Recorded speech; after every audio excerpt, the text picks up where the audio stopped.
Alright, what is up, folks? So in this video, I'm going to discuss America's Century of Humiliation and how this process has already started. And if this term sounds familiar to you, it is because everything that's happening in America has already happened in China. For example, diversity, equity, inclusion.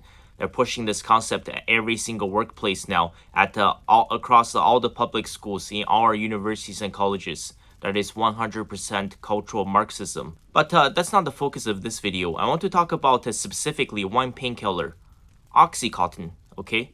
I'm sure many of you guys are familiar with this painkiller. By the way, this is 100% pure evil. This is simply cocaine in a pill form. That's all that is. And you guys want to know something interesting? I'm sure many of you guys have seen the statistics on the overdoses in the United States. We're looking at over 100,000 overdose deaths per year now. This is a major epidemic that is sweeping across the United States. And there's another drug I want to mention, which is fentanyl. There's a massive fentanyl crisis that's happening in the United States. Do you know where the fentanyl comes from? It comes from China. In fact, it comes from the labs of Wuhan. Okay, this is not a conspiracy theory. This is 100% truth. That's where they make them, in these labs in Wuhan, China, and they're shipped over all the way to Mexico, where the Mexican drug cartels, they have 100% control of the flow of fentanyl coming into the United States, and Joe Biden is not doing shit about it. We're literally witnessing the beginning of the end for America. The mainstream media doesn't want to talk about it. For example, did you know that almost every single person in the United States that is overdosing on fentanyl, okay, it's a poor middle-aged white man? Why won't they discuss this? Oh, it is because this does not fit the mainstream media narrative of white privilege. But how come fentanyl is affecting poor middle-aged white male disproportionately? You have to think of it like this. Think about the American industrial Rust Belt. Many of these are Republican states in the heartlands of America. You have to remember that roughly 70% of the wealth in the United States is currently controlled by the Democrats. This is a rough estimate, obviously. So the Republican red states, they only control roughly 30% of the wealth. And in many of these poor red states, and there's not a lot of job opportunities available for the whites living in these rural areas. Most of them end up working in factories, doing hard manual labor, often working 12-hour shifts, possibly 60, 70 hours a week. But when you're working at a factory, making, let's say, anywhere between $13 to $15 an hour, doing manual labor day in, day out, you know what that's going to lead to? This increases the likelihood of workplace injury, also chronic pain all throughout your body from the heavy physical demand from your workplace. And what happens when the pain becomes extremely severe to the point where the worker has to take time off of work, or if a workplace accident happens from doing the manual labor. And when these poor white folks in these rural areas, when they take time off work, oftentimes it is due to chronic pain. And what happens when they have chronic pain? They go to the doctors, and what do the doctors prescribe them with? They give them Oxycontin. And this is 100% prescribing them with cocaine in pill form. And do you know what the addiction to these painkillers lead to? They lead to the craving for fentanyl. Next thing you know, they're dead from a fentanyl overdose. This is a vicious cycle. Now let's go down the rabbit hole just a little bit. I don't want to make this video too long, okay? Do you know which guy from the FDA approved the use of Oxycontin as a painkillers in the United States? It's this guy. His name is Curtis Wright.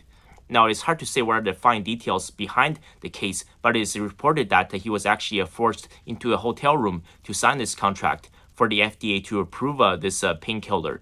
And so who is behind this whole Oxycontin painkillers? Who has made all of this money? You can trace it back to the Sackler family, okay? It's hard to say exactly what their net worth is. If you Google the Sackler family, their net worth, the result shows anywhere between 10 to 20 billion US dollars, which is a massive sum of money. So, do you know how the Sackler family has made so much money?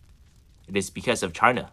So, the Sackler family, they're the figures behind the Monty Pharma. And it is thanks to the production of these Oxycontin painkillers. The Sackler family has made at least 1 billion US dollars from this deal by killing over 100,000 Americans from overdose a year. And you have to really understand how this system works. Now, this rabbit hole goes much, much deeper than this. Okay, I'm not going to continue to elaborate, but I want to tell you guys a little bit of a history lesson. This channel is called Chinese Historian after all. Okay, I will expand on a much greater detail after I return from China from this fall trip. So roughly 200 years ago, during the Qing Dynasty China was the #1 country in the world. 33% or 1/3 of the world's GDP was generated by China. I know that sounds pretty insane, right? And China was able to get ridiculously wealthy mainly due to this. They have monopolized the tea trade market throughout the world. So any country in the world that wanted to drink tea, you have to come to China and you have to use your silver to trade for tea. And this trade became so popular for China. China nearly drained the entire world of their silver reserves. Literally all the silver was being hoarded inside of China's imperial palace. So when the British ran out of silver, but they were still addicted to tea, do you know what they did? They went to British Bengal, modern-day Bangladesh, and they shipped out tens and thousands of tons of opium, and they flooded China with opium. They made everybody extremely addicted. They made hundreds and thousands of people, possibly millions of people, overdose from opium. And this became a major health epidemic in China. That's where China's Century of Humiliation started, because millions of people in China were becoming extremely ill because of this drug.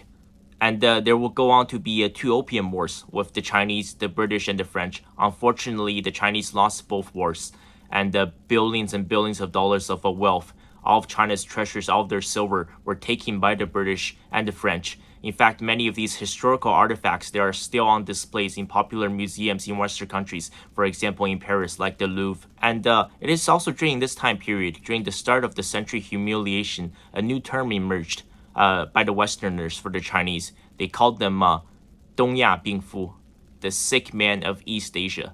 This is easily by far the most derogatory, the most offensive, the most pejorative term you can use on any Chinese person. If you don't believe me, just go to a Chinese restaurant and just say these 4 characters to them, and you'll start a fight instantly. So I want you guys to really think about this, what is happening in America and what has already happened in China, and to make that connection.